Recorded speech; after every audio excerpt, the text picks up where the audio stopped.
Princess Lyra moved silently through the shimmering halls of the palace, her silver-blue robes gliding across the polished floor. The walls glowed faintly, reflecting her delicate features and the weight of her responsibilities.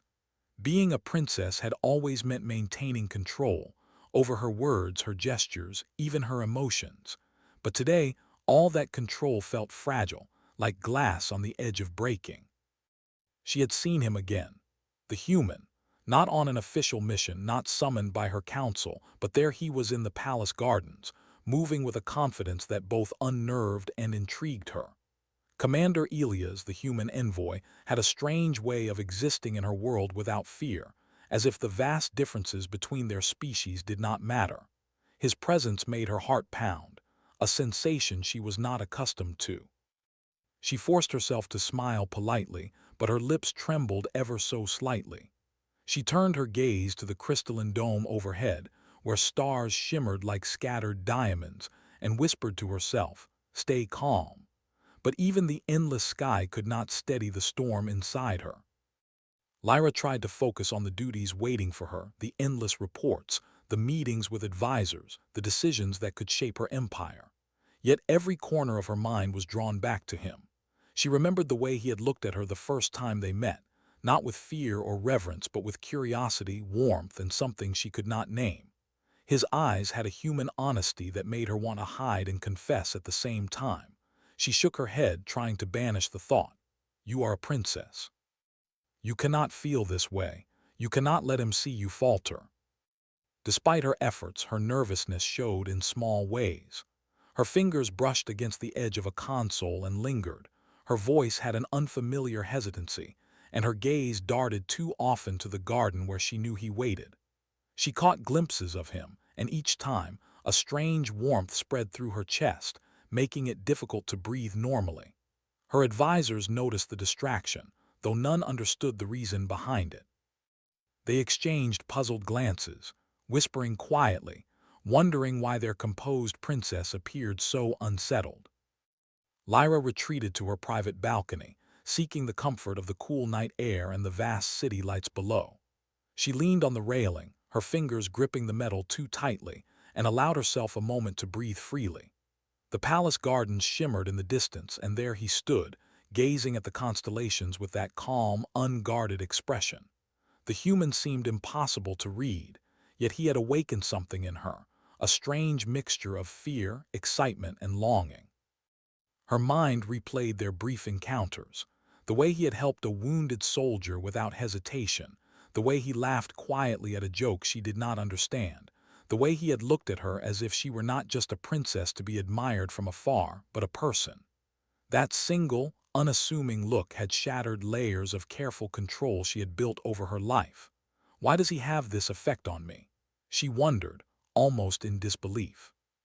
Why does my heart race when he is near, when I am supposed to be untouchable, above such distractions? Lyra's reflection in the glass doorway caught her eye. The princess she saw was poised, regal, and perfectly composed, or at least she appeared so on the surface. But inside she was a whirlwind of nerves, curiosity, and an unfamiliar desire for connection. For centuries her life had been planned, her emotions restrained, her world carefully ordered. And yet here was a human, one simple human, making her question everything she thought she knew about herself. The night deepened, and the stars blinked patiently above, as if they were silently witnessing her inner turmoil. Lyra closed her eyes, inhaling the cold night air, and whispered a silent promise. "I will not let this change me. I will not let him see my weakness." But deep down she knew the promise was already broken. He had arrived, uninvited and unexpected, and already he had unsettled the heart of a princess. And for reasons she could not yet understand, she found herself hoping he would stay. The following morning, Princess Lyra awoke before dawn, her mind already restless. Even the soft hum of the palace life could not distract her from thoughts of Commander Elias. She moved through her morning routine with mechanical precision, brushing her hair, adjusting her robes, and rehearsing the speeches she would give at the council. Yet every movement felt heavier, her mind drifting to the human's presence. Why does he affect me so? She wondered, staring at her reflection. Her blue eyes, usually steady and confident, now betrayed a flicker of uncertainty. When she entered the council chamber, her advisors were already discussing trade negotiations with distant star systems. Lyra tried to focus, to speak with the calm authority expected of her, but her attention was divided. She caught a movement outside the wide observation window. There he was again, walking along the garden paths with ease, oblivious to the protocol and hierarchy that constrained her every step. Her chest tightened at the sight, a subtle, unshakable tension that made her hands clench at her sides. She cleared her throat and spoke, but the words came out slightly rushed, a faint tremor in her tone that drew a few concerned glances. Elias entered the chamber shortly after, carrying his reports. He nodded politely to the council but paused briefly when their eyes met. Lyra felt her face heat up, and she quickly turned toward the holographic maps in front of her. She could feel his gaze lingering, warm and calm, yet piercing in its quiet attention. It unnerved her more than any battle she had faced. She had spent her life mastering diplomacy and strategy, but she had never learned how to handle the simple presence of someone who could make her heart race and her mind stumble at the same time. During a break in the meeting, she found herself walking through the garden, ostensibly to check on the ceremonial preparations, but truly to watch him from a safe distance. Elias was examining the flowering plants, noting their colors and shapes with curiosity, his voice soft as he spoke to the gardeners. Lyra's lips curved in a hesitant smile. Even this small human curiosity, so ordinary in nature, fascinated her. She wanted to speak to him, to comment, to join in the conversation, but something held her back, a mixture of fear and the unspoken etiquette that reminded her of her royal role. She pretended she was only passing by, but inside, every step toward him felt like a struggle between desire and restraint. Later, as the sun reached its peak, Lyra returned to her quarters, exhausted from the effort of maintaining composure. She sank onto the edge of her bed and rested her hands on her lap, staring at the floor. Her mind replayed every brief interaction with Elias, the way he had offered water to a young servant, the small laugh he had given at a joke she hadn't fully understood, the way he had looked at her once, not as a princess, but as a person. Her chest fluttered with a mixture of admiration and nervousness she could not name. Why does a human make me feel so unsteady? She thought. In the quiet moments alone, Lyra allowed herself to acknowledge a truth she had been avoiding. Her feelings were not just fleeting curiosity or simple admiration. They were complex and confusing, a mixture of nervousness, fascination, and longing. She realized she could no longer pretend nothing had happened. Her thoughts kept circling back to him, and every memory of his calm presence made her heart beat faster. As evening fell and the twin moons rose over the palace, Lyra leaned on the balcony, her gaze tracing the patterns of the glowing city below. The distant gardens shimmered in the moonlight, and she could just make out the figure of Elias, still moving among the flowers, unaware of the effect he had on her. She exhaled slowly, accepting her vulnerability. For the first time in her life, the princess understood that some forces, curiosity, admiration, and perhaps something more, could not be contained, no matter how much she tried.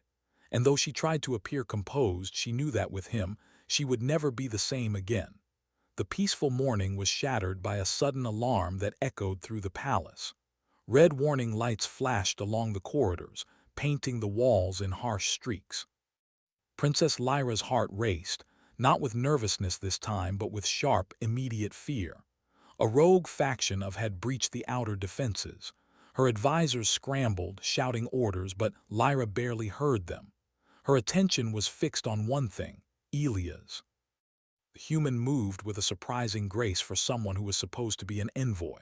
Shield in hand, he navigated the chaotic corridors like he had trained for this moment. Lyra found herself running alongside him, instinct guiding her more than her royal training. She realized, almost with disbelief, how natural it felt to fight beside him. Her earlier nervousness melted into focused energy. The bond she had only sensed from glances and quiet moments became tangible in the midst of danger. They reached the main hall, where a group of intruders had cornered a cluster of palace guards. Elias moved without hesitation, deflecting energy blasts, using his human ingenuity to turn the attackers' strategies against them. Lyra followed suit, drawing a small energy blade and striking with precision. She had trained in combat, but never had her movements felt so in sync with another being. Every glance at Elias guided her strikes, and she sensed his trust in her even without words. During a pause in the fight, one of the attackers lunged toward her. Time slowed, and Lyra felt a surge of fear unlike anything she had felt before. But Elias was there in an instant, intercepting the threat, his presence steady and protective. Their eyes met, and for a heartbeat the chaos around them disappeared. In that look she felt a reassurance that no council meeting, no advisors, and no royal title had ever given her. Her heart was pounding, not just from exertion, but from the realization that she could depend on him entirely. After several intense minutes, the attackers were subdued, either incapacitated or fleeing. The palace was silent except for the labored breathing of those who had fought. Lyra sank to her knees, adrenaline coursing through her veins. Elias crouched beside her, brushing dust and sparks from her robes. There was no need for words. The shared experience had spoken volumes. Lyra felt her nervousness from earlier days transform into something deeper, a trust so profound it made her chest ache with warmth. Later, as the palace security assessed the damage and reinforced defenses, Lyra found herself walking through the quiet gardens. The moonlight reflected off her silver-blue robes, and her mind replayed the events of the day. She thought of Elias, calm yet commanding, fierce yet gentle, and realized how much she relied on him, not just in battle but in the unspoken connection that had formed between them. For the first time, she admitted to herself that he was no ordinary human. He was extraordinary, and he had entered her carefully ordered life in a way that changed everything. Lyra paused near a fountain, the water shimmering like liquid stars. She traced the patterns of ripples with her fingers, thinking of how strange and wonderful it felt to experience both fear and exhilaration at the same time. She remembered the nervous flutter she had felt in his presence before today, and now it had transformed into admiration, reliance, and a quiet, tender affection. For the first time, she allowed herself to imagine a world in which he remained close, not just as an ally, but as someone who mattered more than titles, protocols, or appearances. As she returned to her chambers that night, Lyra's heart still raced, but not from fear. It raced with the thrill of shared danger, the joy of connection, and the tentative hope that something extraordinary had begun. She understood now that nervousness could evolve into courage, and curiosity could deepen into trust. And as the palace lights dimmed and the stars glittered above, she realized that her life, and perhaps her heart, would never be the same again, all because a human had shown her the unexpected strength of empathy, bravery, and companionship. The palace was quiet in the hours after the attack, but Princess Lyra could not find peace. She wandered through the corridors, her silver-blue robes whispering against the floor, until she reached the observatory.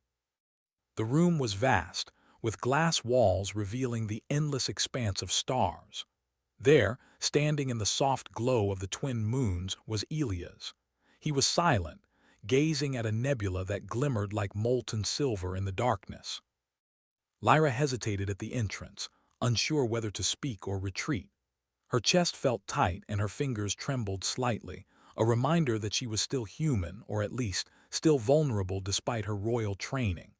She wanted to apologize for disturbing him, to ask him questions about the battle, or simply to comment on the beauty of the stars, but the words caught in her throat.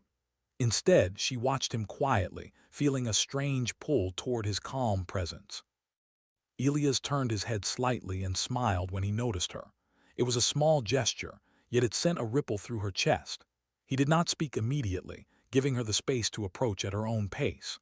Lyra felt her nervousness rise, the fluttering in her stomach growing stronger with each step. She had never shared silence with anyone like this, never allowed herself to be so openly aware of another person's presence without speaking or performing duty. And yet, it felt comforting. Finally, she found the courage to speak, her voice barely above a whisper. "The stars, they are more beautiful than I remembered." Elias nodded, glancing at the constellations. "Some things remain constant," he said softly. "Even after chaos, the stars are still there." His words, simple and unassuming, carried a weight of reassurance that made her heart skip. Lyra realized that he understood more than she had expected, not just the events of the day, but the emotions she struggled to hide. They stood in silence for a long while, sharing the quiet moments without pressure. Lyra felt a connection forming, something neither of them needed to define or explain. It was a bond built on trust, shared experiences, and mutual respect, a bridge that spanned the distance between their species. For the first time, she allowed herself to lean on another person emotionally, to acknowledge that she did not have to carry her burdens alone. Her mind wandered back to the attack earlier in the day, remembering how Elias had moved beside her, protecting and guiding her. She remembered the fleeting glance they had shared in the chaos, a silent acknowledgement of reliance and unspoken understanding. And now, standing here, watching the stars with him, she realized that nervousness and admiration could coexist, transforming into something deeper, something quietly powerful. Elias glanced at her again, his gaze steady and patient.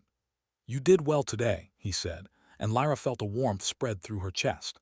It was not praise for her rank or her skill, but recognition for her courage. She had been nervous, scared, and uncertain, yet she had faced danger head-on, and he had noticed, not with judgment but with appreciation. The acknowledgement was simple, yet it resonated with her more than any ceremony or formal accolade ever could. Lyra finally allowed herself a small, genuine smile. "Thank you," she whispered, and the sound surprised her. It was softer, warmer than she expected. She had been so focused on pretending nothing mattered, on hiding her nervousness, that she had almost forgotten how it felt to simply exist beside someone who saw her completely. As they left the observatory together, the palace quiet around them, Lyra felt a subtle shift within herself. Her nervousness had not disappeared, but it had changed. It had become a connection, a thread linking her to Elias, fragile yet undeniable. She realized that sometimes silence spoke louder than words and presence mattered more than formality. And for the first time she looked forward to what tomorrow might bring, not with fear but with anticipation, because she knew she would not face it alone. The days that followed the attack were quiet, almost eerily so, but for Princess Lyra the calm brought no relief. Her thoughts constantly returned to Elias. She found herself observing him in subtle ways, how he moved, how he listened, how he laughed at things she barely understood. Every small gesture fascinated her, drawing her attention despite her best efforts to focus on her royal duties. Her heart seemed to have its own mind, beating faster whenever he was near, leaving her breathless even in the simplest encounters. One afternoon, while walking through the palace corridors, Lyra watched Elias gently assist a young gardener. His hands moved with care, and his voice was soft, almost melodic, as he guided the child through planting delicate flowers. She paused, hidden behind a column, feeling an unfamiliar mix of admiration and longing. For the first time, she admitted to herself a truth she had been avoiding. Her feelings were no longer just nervousness or curiosity. They had become something more complex, something deeper, and entirely beyond her control. Back in her chambers, Lyra sat by the window, gazing at the twin moons rising over the palace. The reflection of the light on the crystalline walls made her feel small, fragile, and yet alive. She pulled out a small communication device, her fingers hovering over it as though the act of writing could steady her emotions. She typed a message she could not send yet. "I'm afraid of losing control around him. Afraid that he might see the real me.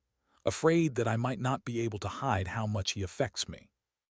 Her eyes filled with unspent tears, not from sadness but from the overwhelming intensity of her emotions.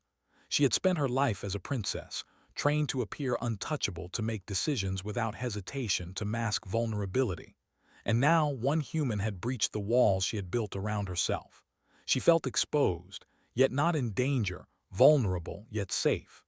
Elias had become a presence that shifted her world in subtle, profound ways.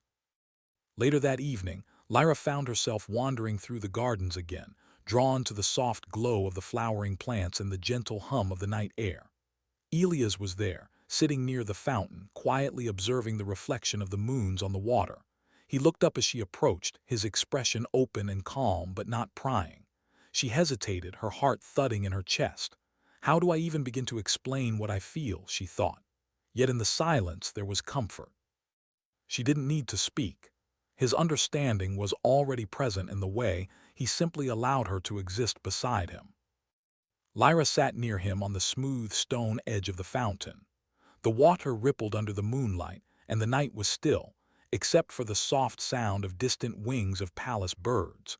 She realized that her nervousness around him was no longer shameful. It was a sign of something real, something human, something she had never experienced in her carefully controlled life.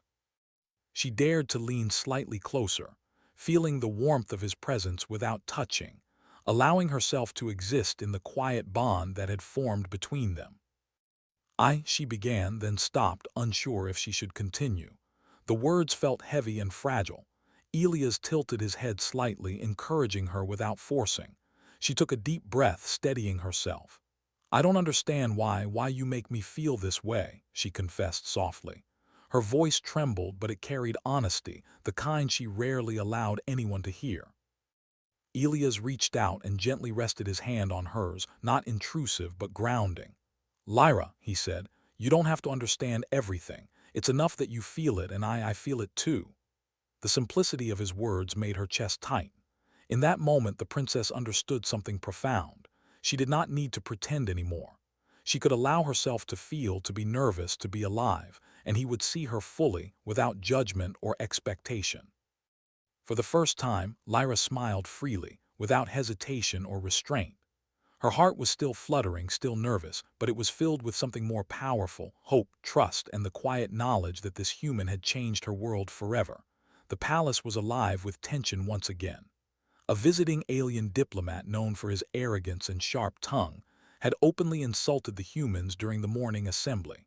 His words were harsh, disrespectful, and deliberately aimed at Commander Elias. Lyra felt her chest tighten as she listened, her stomach twisting with a mix of anger and disbelief. For the first time, she realized that her feelings for Elias went beyond admiration or nervous curiosity. They had grown into protectiveness, fierce and undeniable. Elias stood calmly, his face composed, absorbing the insult without retaliation. But Lyra could see the small tension in his shoulders, the flicker of irritation in his eyes. Her instincts screamed at her to intervene, to speak, to defend him, and she did not hesitate. Her voice rang out across the hall, firm and commanding. That is enough. Your words are unacceptable here. The assembly fell silent, stunned at the princess's sudden interruption.